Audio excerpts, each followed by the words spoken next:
I'm about to ask you now. I want you to get right there. There you go. Are you disappointed in Jackson State's efforts to keep, entice, make things work for Coach Prime in the midst of this courtship that's open to all suitors? Hey everyone, it's HBCU Game Day, joined by Thee Pregame Show. You get us exclusively for the entire show. This is going to be a 30-minute two-box. It's going to be an engaging conversation because we have a lot to talk about. My man, Uncle Neely from Jackson, Mississippi. Neely, I'm sitting here thinking, man, there's a lot of news in the atmosphere. There's a lot of speculation. There's a lot of innuendo. This could be the last time you and I talk together on screen as Jackson State is constructed as it has been for the past few seasons, and everything could be the same next year at this time. Who knows? I would ask you this, my friend. You are right in the middle of the epicenter of what everybody's talking about. How are you feeling heading into the SWAC Championship game and news about all these colleges interested in your head coach, Neely? And you ended that question just right. I'm focused on the SWAC Championship game. We had a historic season, 11-0, and now we get to go 12-0 playing the SWAC Championship here in Jackson, Mississippi at the Vet. And that is the singular focus, not only of Neely, Uncle Neely from the pregame show, but as well as Coach Prime.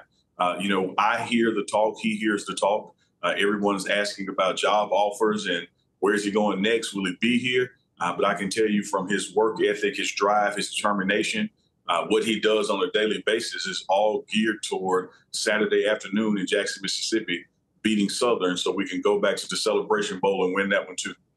All right, so let's talk about the game. We'll talk about the coaching stuff in a bit. 35-0, last time you played Southern. Is it harder to kind of duplicate that, Apollo and Rocky, or do you expect just do what you do and the outcome will be the same? Well, we've said this all season long. We're the only team that can beat us. If we do what we do, if we hit our numbers, if we don't turn the ball over, if we hit our points allowed average and our scoring average, there is no one that can beat us. And, I said that in July and August, and everybody laughed. And here we are, 11 wins in a row later, and no one has outscored us. No one has scored more than 3 times. And I think that's still the blueprint and the model. The last time we played Southern here in Jackson, there was a lot of rain that day, particularly in the second half. And I think it really slowed us down. I really think we could have put up more than 35 points that day. We put up 21 before the rain started. They put up 0. It's hard to beat people 2 times in a season. It's hard to have a game where you pitch a shutout and your opponent doesn't score at all. So I'm not necessarily anticipating a 0 on their side of the scoreboard because they are a qualified team. They got scholarships. They got a weight room. They got drive, determination. And not only we everybody's Super Bowl, you want to be the one to stop that streak. You want to be the one to keep us from going to the Celebration Bowl and getting a SWAC championship. So they're up for this game, but I think we're up for it as well. And I look forward to a Tiger victory. Again, I'm not saying that we're going to hold them to 0 points again because that's something difficult to do. But I will say, true to the pattern, no one is going to score more than 3 times on us. So I'm capping them around 10 points.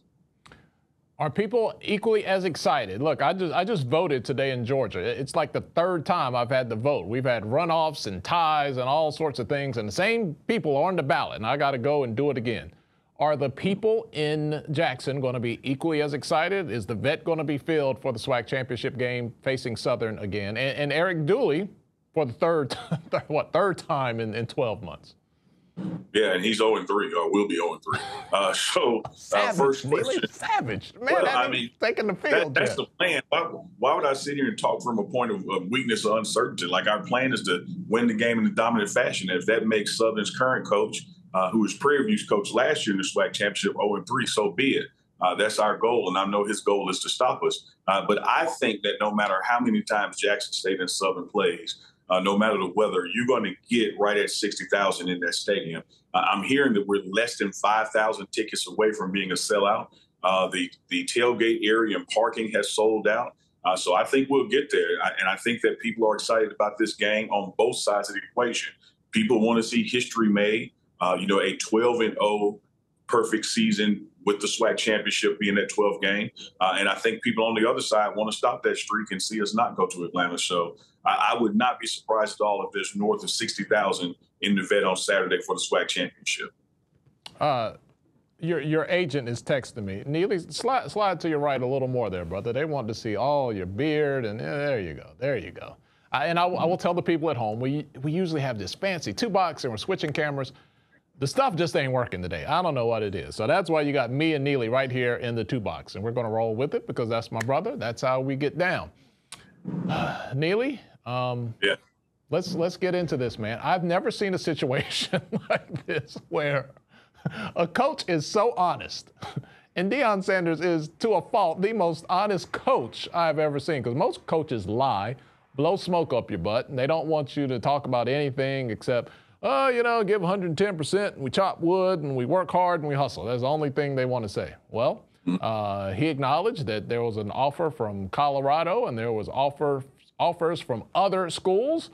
He also acknowledged, hey, there's more stuff that you should be asking me, but you hadn't figured out what you need to ask me. So it is just intriguing. Like, it is just a storyline. And it doesn't bother Coach Sanders because, like he said, he's been prime time for, God knows, feels like all of my adult life. So this is just another day at the office for him.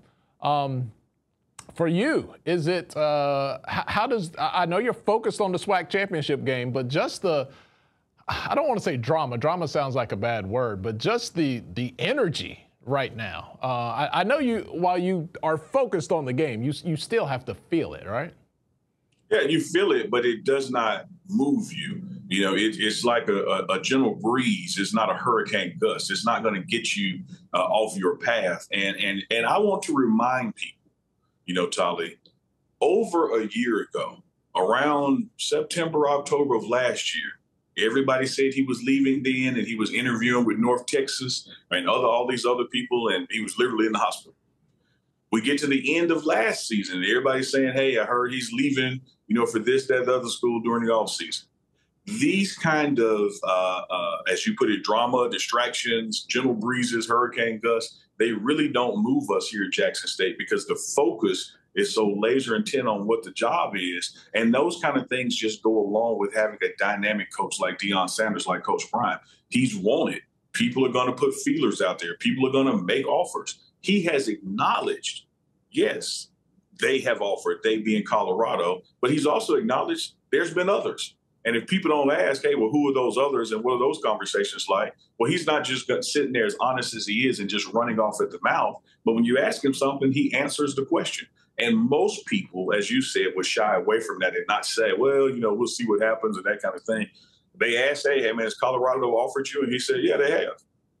And there was no follow-up to it. And he even said, well, there's been others. You know, I'm talking to multiple people, and he has made it clear, whether it was in 60 Minutes or on the pregame show or at any time you talk with him, that he would be foolish to not entertain and listen to offers that are out there on the table, specifically as it relates to what he wants to do for his assistant coaches and their careers.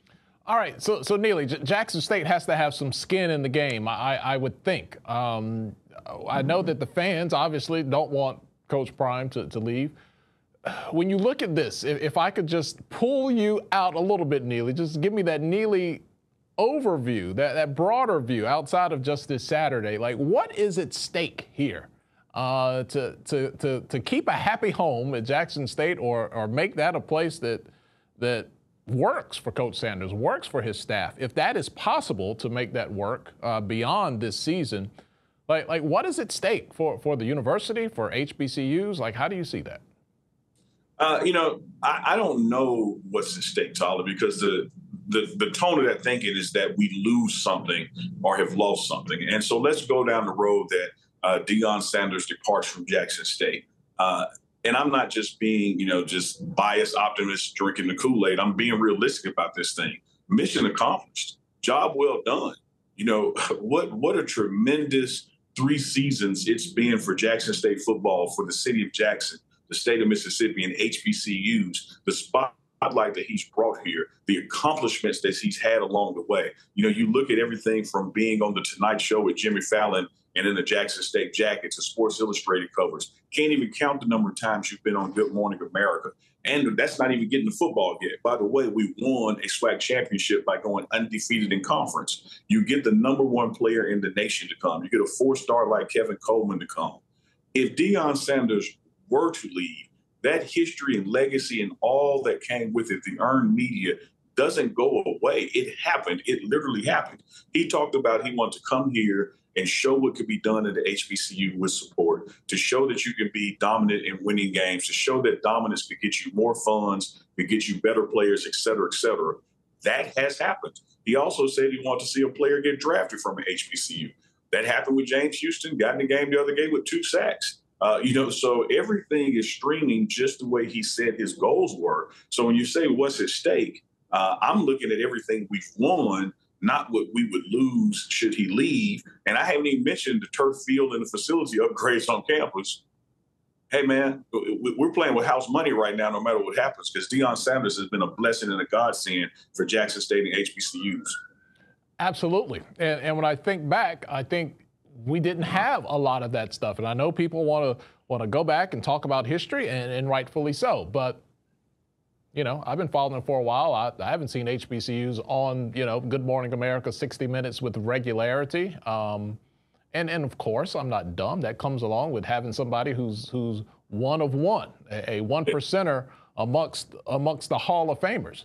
But there's that feeling like, again, I don't want to be pessimistic, but man, I want that to keep on, Neely. I like the 60 Minutes. I like the exposure. I like the kids signing these great NIL deals.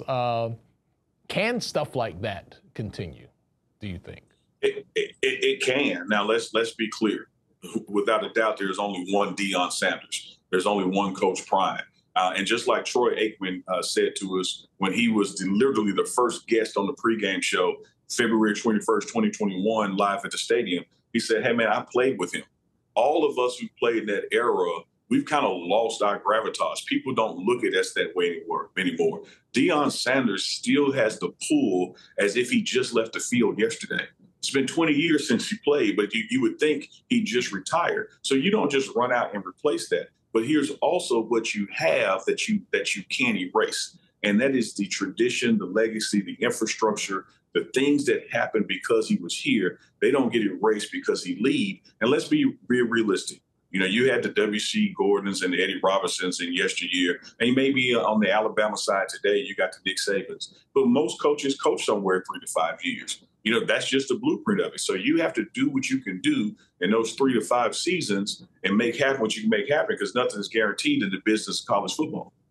Well, I say this, and I want to be clear. I hope Deion Sanders does what is best for him, and I'm sure he will, for him, his family, and his outlook, and kids and grandkids and everything to come.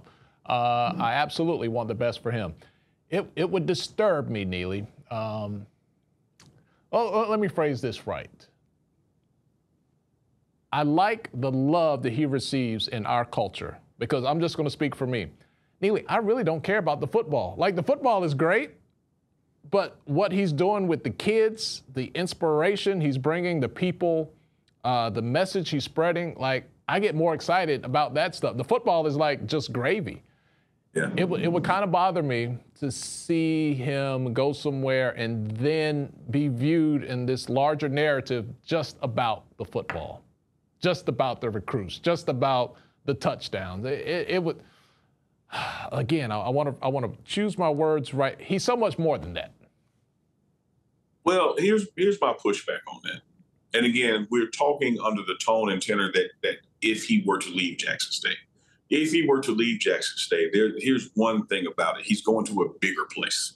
He's going to a place where the platform and the spotlight will be bigger than it is now. He's going to a place where he would actually reach more people than he's reaching right now. And so, like, if you're, for instance, of the Christian faith and you love what you're hearing right there in Bethlehem or Jerusalem, when it starts to spread around the world, why are you mad about that? Like, that's the purpose. The purpose is for it to grow. And if he goes somewhere else, his platform actually increases. And let's also be frank. If he leaves Jackson State and goes to a Power 5, guess what color the kids he's coaching are? Mostly black. Guess what families they come from? Mostly black. So it's not like him leaving Jackson State somehow he's abandoning black folks. He's going to be going and helping more black folks. So I don't see it the way some people see it, and whether it's a half empty, half full kind of thing. I just know and appreciate and place a value on the tremendous things we've been able to accomplish with him here, with the belief that if the systems are in place, some of those things can continue. But again, you don't replace a Deion Sanders. That's why there's only one of him.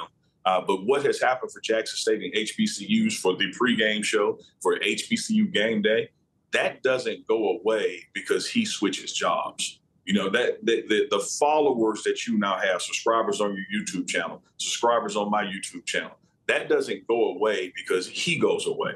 What has been built and harnessed is here to stay, and it's our job to use it in a manner that really shows the true impact, the legacy, if this were to come to an end. Yep.